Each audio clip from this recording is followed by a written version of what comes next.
வணக்கம், welcome to ருசி திரு. இன்றைக்கி லஞ்ச் பாக்ஸ் சீரீஸில் ரொம்பவே ஹெல்த்தியான ப்ரோக்கோலி பீஸ் புலாவ் தான் நான் செய்ய போகிறேன். இந்த ரெசிபி எப்படி பண்ணுறதுன்னு பார்த்துலாம் வாங்க. நான் 1 கப் அளவுக்கு பாஸ்மதி ரைஸ் எடுத்திருக்கேன். இது 200 கிராம் வரும். தாராளமாக 3 பேர் சாப்பிட்டுக்கலாம். இப்போ இதை நான் வாஷ் பண்ணிவிட்டு ஒரு ½ அன் ஹவருக்கு ஊற வச்சுக்க போகிறேன். இப்போ ப்ரோக்கோலியை பீசஸாக கட் பண்ணியிருக்கேன். இதை க்ளீன் பண்ணுறதுக்கு 1/4 டீஸ்பூன் மஞ்சத்தூளும் 1/2 டீஸ்பூன் உப்பும் போட்டு சுடுதண்ணி ஊற்றி ஒரு 10 மினிட்ஸ்க்கு நான் ஊற வச்சுக்கிறேன். இப்போது அரிசியை வேக வைக்கிறதுக்கு ஒரு பாட்டில் 3 கப் அளவுக்கு நான் தண்ணி சேர்த்துக்கிறேன். இதில் 1 ஸ்பூன் எண்ணெய் விட்டுக்கிறேன். இப்போ பிரியாணி ஸ்பைசஸ்லாம் நான் இதில் ஆட் பண்ணிடுறேன். என்னென்னங்கிறத கீழே மென்ஷன் பண்ணுறேன், செக் பண்ணிக்கோங்க. இப்போ ஊற வச்ச அரிசியும் இதில் நான் போட்டுக்கிறேன்.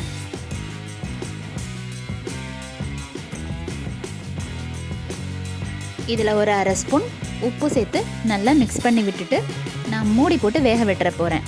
இப்போ தாளிக்கிறதுக்கு ஒரு பேனை நான் கொஞ்சமாக எண்ணெய் சேர்த்துக்கிறேன். 1 ஸ்பூன் நெய்யும் சேர்த்துக்கிறேன். இதில் கொஞ்சம் சோம்பு, ஒரு 10 முந்திரி பருப்பு சேர்த்து பொரிஞ்சதும் ஒரு பெரிய வெங்காயத்தை நீளமான நறுக்கி சேர்த்து வதக்கிக்கிறேன். இப்போ வெங்காயம் நல்லா வதங்கிருச்சு. க்ளீன் பண்ணி வச்சு ப்ரோக்கோலி பீசஸை இதில் நான் ஆட் பண்ணிக்கிறேன். கூடவே 1 கப்பு பச்சை பட்டாணியும் சேர்த்து நல்லா வதக்கிக்கிறேங்க.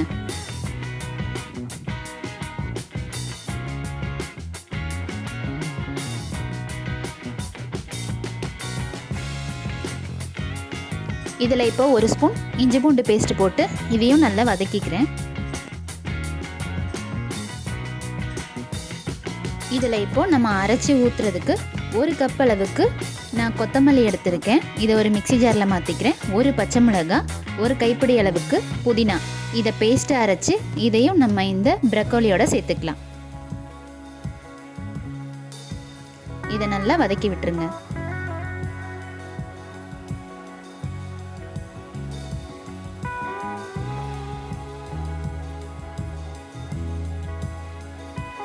ப்ரோக்கோலி எல்லாம் நல்லா எண்ணெயில் வதங்கிருச்சு. மசாலா சேர்த்துக்கலாம். 1/2 டீஸ்பூன் மிளகாய்த்தூள், 1 ஸ்பூன் மல்லித்தூள், 1 ஸ்பூன் பிரியாணி மசாலா. இப்போ தேவையான அளவுக்கு உப்பு. நம்ம உப்பு மட்டும் பார்த்து போட்டுக்கலாம்.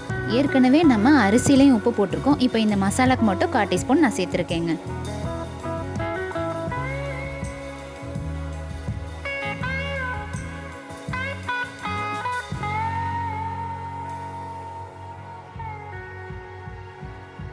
இப்போது ப்ரோக்கோலி எண்ணெயில் நல்லா வதங்கிருச்சு. நம்ம கொஞ்சமாக தண்ணி மட்டும் தெளித்து விட்டு ஒரு மூடி போட்டு வேக விட்டுடலாம். ஏன்னா ப்ரோக்கோலிலையும் தண்ணி ரிலீஸ் ஆகும். இப்போ பாருங்கள், நல்லா வதங்கிருச்சு. இப்போ அரிசி வெந்துருச்சான்னு பார்ப்போம். சாதம் நமக்கு ரெடி ஆகிடுச்சு. இப்போ பாருங்கள் எப்படி உதிரி உதிரியாக வெந்திருக்குன்னு சொல்லி. அவ்வளோதான். இந்த வேக வச்ச சாதத்தை நம்ம இந்த ரெடி பண்ண மசாலாவோட ஆட் பண்ணி மிக்ஸ் பண்ணிக்க வேண்டியதுதான்.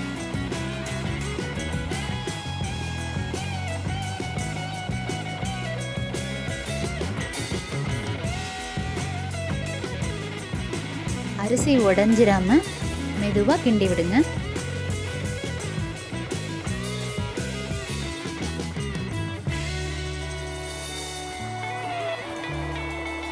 நான் இப்போ மிக்ஸ் பண்ணிட்டேன். அவ்வளோதான், நமக்கு ப்ரோக்கோலி பீஸ் புலாவ் ரெடி ஆகிடுச்சு. நீங்கள் சர்வ் பண்ணும்போது மேலே லெமன் மட்டும் பிழிஞ்சு விட்டு கொடுத்தீங்கன்னா அல்டிமேட்டாக இருக்குங்க. இந்த ரெசிபியை மறக்காமல் நீங்கள் ட்ரை பண்ணி பார்த்துட்டு எனக்கு எப்படி இருந்துச்சுன்னு சொல்லுங்கள். இந்த ப்ரோக்கோலி பீஸ் புலாவ் பிடிச்சிருந்தா லைக் பண்ணுங்கள், ஷேர் பண்ணுங்கள், சப்ஸ்கிரைப் பண்ணுங்கள்.